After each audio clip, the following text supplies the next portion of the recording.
Today's episode is presented by Amazon.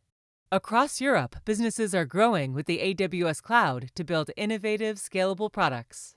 From Europe's largest enterprises and government agencies to the continent's fastest-growing startups, learn more about how AWS Cloud is helping businesses across Europe grow at aws.eu. Good morning, it's Monday, March 9, and this is the Brussels Playbook podcast.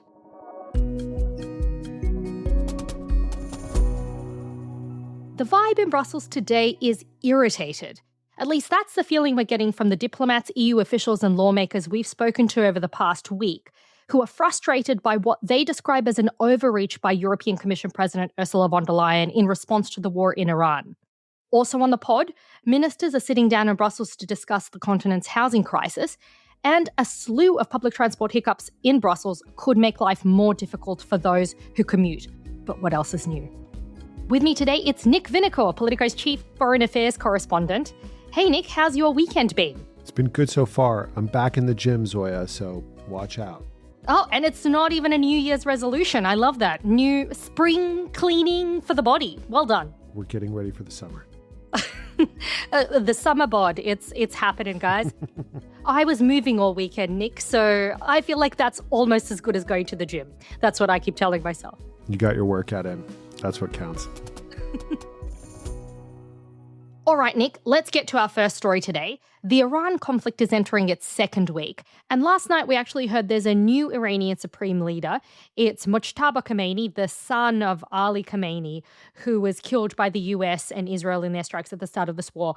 And now the US and Israel have said that actually this guy isn't going to last very long either, because he is a priority target in this war as well. Meanwhile, in the EU, the European Council President Antonio Costa, together with Ursula von der Leyen, the Commission President, they're convening a video conference with leaders from Middle Eastern countries on the war. Nick, what are we going to expect to come out of that?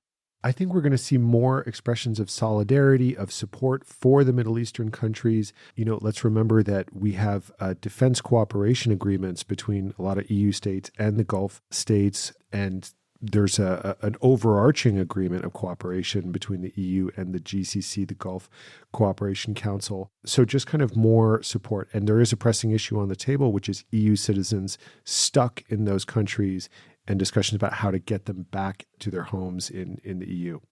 Yeah, and that's something that the EU has been quite closely focused on.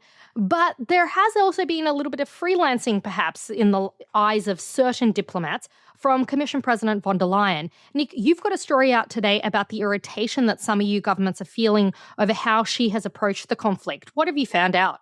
Well, we've had discussions with many diplomats, EU officials, lawmakers from small countries and large countries. And essentially what we're getting is a sense of frustration, concern about what a lot of people describe as overreach by the Commission President. They refer a lot to her activity during the Iran crisis, holding a flurry of calls with Gulf leaders over the weekend. But it also goes further than that. It's also her decision to send a commissioner to the Board of Peace. It's also what some countries see as a kind of activist stance from the Commission on enlarging the EU. And they're saying, well, this really is not her mandate to conduct foreign policy on behalf of the EU states. And we need to have a bit of a reckoning about who does what in the EU. Well, so this is the question, that idea of whose mandate is it anyway? Because this would normally be the purview of the EU's High Representative, that's Kaja Kallas. She is the EU's top diplomat. She should be involved in this quite heavily. And on other issues, Antonio Costa, the Council President, would normally be the person who would be in the lead. So I think there is a little bit of sense that Ursula von der Leyen is doing a few extra jobs, not just as Commission Chief. And you mentioned the Board of Peace. That was Donald Trump's kind of initiative where he wanted to get together various parties, interested stakeholders, and decide the future of Gaza's Palestinians. And that was the event that Dubravka Šuica attended. And she was an observer, but also there were some questions raised about what that actually means. Exactly. And, we've reported a lot about some of the frustrations that have been around Kaja Kallas's performance. What's really interesting is to see the member states now kind of rallying behind Kaja Kallas and saying, we have a method for conducting foreign policy. It is slow, it's painstaking, it's consensus among 27 member states, but that's Kaja Kallas's job to convene those ministers and to get those common positions. And they did that last Sunday at the start of the U.S. Israel campaign against Iran, and they did come up with, against expectations, a shared position. And what they don't understand is what von der Leyen is doing, having these meetings and having these phone calls with leaders to say, well, what exactly is she promising them and on whose behalf is she taking positions? She had one position which was controversial last week where she talked about a transition in Iran that was taken as a sort of tacit endorsement of regime change. And you have a lot of member countries saying, hold on, that is not an EU position. That is not a consensus position agreed by all the member states. When you say such things, who are you speaking on behalf of? And there isn't really a great answer to that question. Yeah, and there's also the question of EU accession for new member countries. You and I have both been reporting on this quite significantly over the past few months. And there is this kind of push to open the EU to new members now, because there hasn't been a new member since 2013, since Croatia joined. So certainly that is something that Ursula von der Leyen and her commission have been pushing for. But there is this question of like, okay, is she pushing too fast and too hard for some of these more conservative member countries who want a bit more time to think things through? So that has also annoyed capitals. Absolutely. And, you reported on it. We reported on it. There was a dinner last week that was a bit of a airing of kind of a lot of these issues, particularly on enlargement. And one thing that is a little bit unfortunate from all that is the perception that the member states have said they don't want Ukraine to come in as fast as the Commission was saying. Now, I've been speaking to some council folks and different diplomats and saying, well, that's an unfortunate consequence of the Commission just kind of moving too fast and floating too many options. We do want Ukraine inside the Union. We're even ready to conclude negotiations with them in 2027. But the idea of them becoming a full member state in 2027 is just not going to fly with anyone. And, it wasn't helpful that the Commission seemed to be perhaps floating that option via some channels. Yeah, though I will say, Nick, that in my reporting that I did, the big story that kind of kicked, I think, some of this conversation off, the Commission was not indicating, and the options being considered, it wasn't necessarily saying that it was talking about full membership for Ukraine. It was talking about this reverse enlargement idea where it would be some semblance of membership with limited benefits. But in any case, look, there's going to be a very interesting meeting today. It's the annual ambassadors conference that happens in Brussels, and that's going to be this morning, actually. It kicks off this morning, and Kaja Kallas, the EU's top diplomat, plus Ursula von der Leyen are both slated to speak this morning, as well as Roberta Metsola, the parliament president. So I think that'll be a really interesting one for us to watch. Absolutely. All these tensions will be in the background on the sidelines of that conference. There's also the question of resources. People feel that the EAS, the External Action Service, is being downgraded, having some of its resources taken away. So that's going to be another theme at this ambassadors conference this morning. Okay, on to our second story today. Ministers are sitting down in Brussels for an informal discussion on the housing crisis. And this is a topic close to my heart because I spent this weekend moving. And let me tell you, I do not love the amount of rent I'm going to need to be paying. So definitely it's something that's hitting close to home for me. On Tuesday, then, there's going to be a debate scheduled in the European Parliament where MEPs are going to discuss ideas that they've got for solving the problem. But it's a crisis. The housing crisis is something that is being felt not just in the EU. It's actually, we're finding those echoes of that crisis elsewhere in the US, in Australia, elsewhere.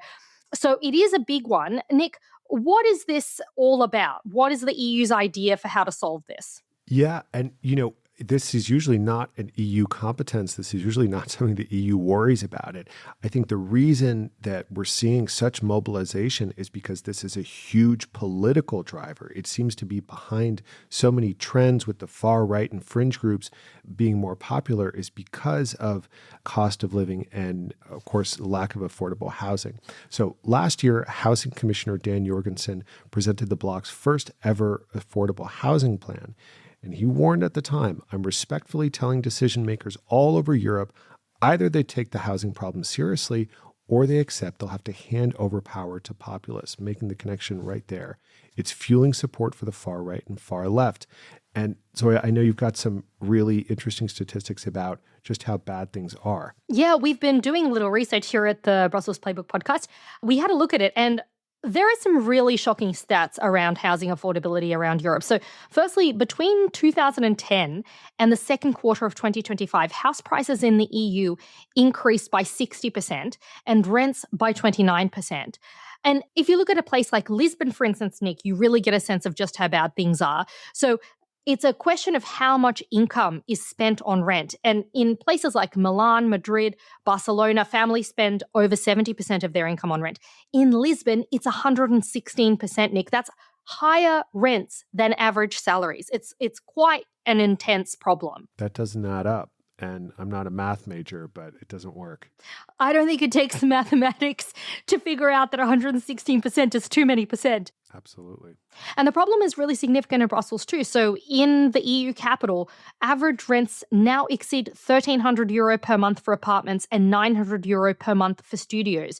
So that's a huge amount for someone who, for instance, needs to move to Brussels for a stagiaire role or a Blue Book trainee to pay. Or as an EU chief correspondent. Yeah, I haven't come to grips with just how high my rent is yet because I haven't had to pay it yet, but I'm looking forward to that shoe dropping.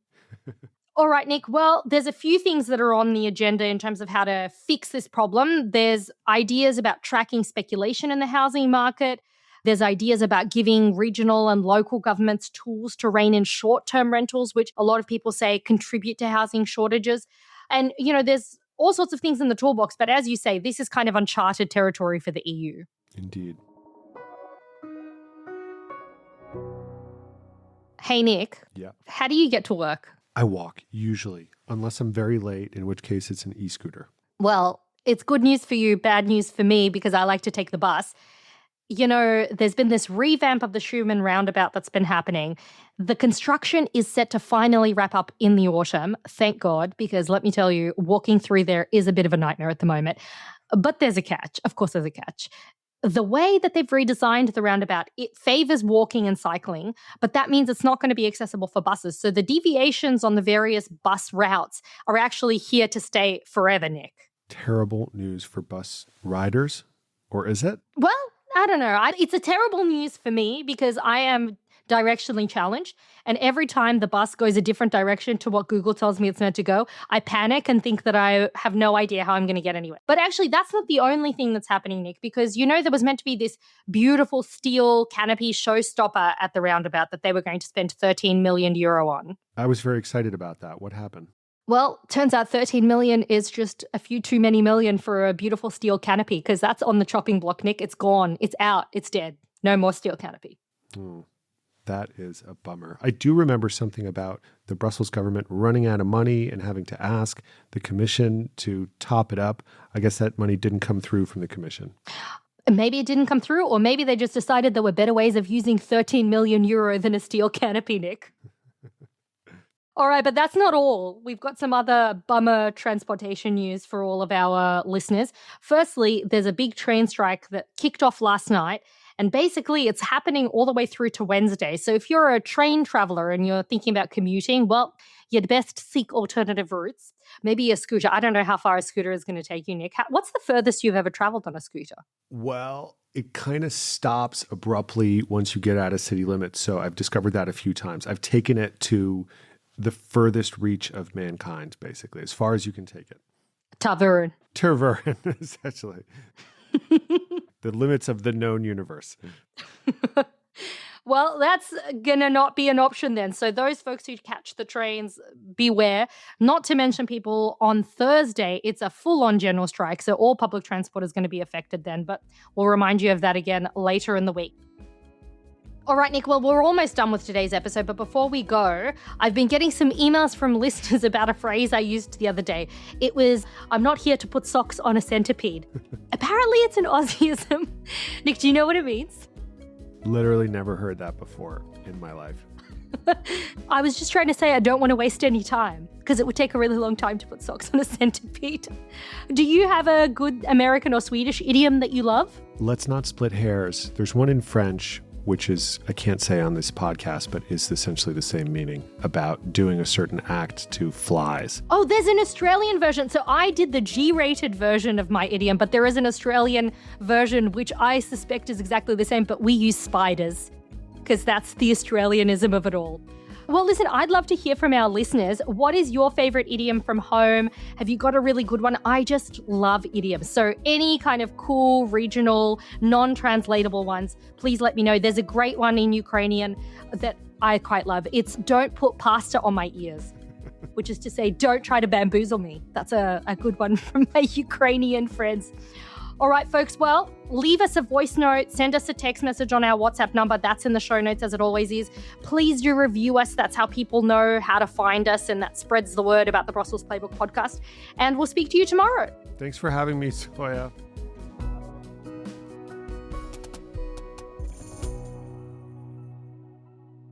Socks on a centipede. Get out of here. A message from Amazon. Across Europe, businesses are growing with the AWS cloud to build innovative, scalable products. From Europe's largest enterprises and government agencies to the fastest-growing startups, customers choose the AWS cloud to lower costs, increase security, and innovate faster. Learn more about how businesses across Europe are growing with the AWS cloud at aws.eu.